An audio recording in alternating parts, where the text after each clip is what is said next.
The easiest orchid to grow in your home is the Phalaenopsis. The first thing to check when buying an orchid is the colour of the roots. If the roots are green, it means the orchid has recently been watered. If the roots are white, it means the orchid is dry.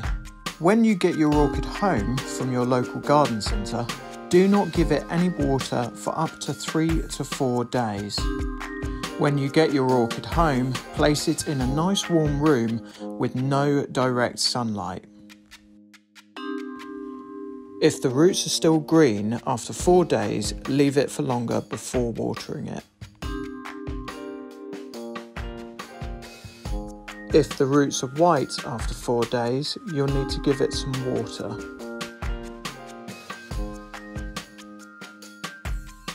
When you water an orchid, you always water it from the top and let the water drain through. Make sure the water you give the orchid is tepid and a lukewarm temperature. In the winter, you only need to give your orchid half a cup of water a week. Whereas in the summer, from June onwards, you should give your orchid a full cup of water a week. Orchids grow in bark which has no nutrients in it. A liquid feed will provide the orchid with the nutrients it will need to grow.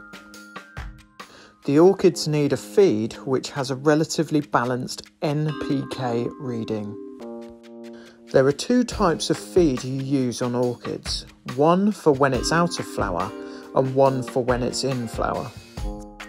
The out of flower feed has nitrogen in it to help the plants grow, whereas the in-flower feed supports the flowers as they bloom. Orchids tend to not do so well in conservatories as they do not like big variations in the temperature. The best space for an orchid would be a warm room with good light but not direct sunlight.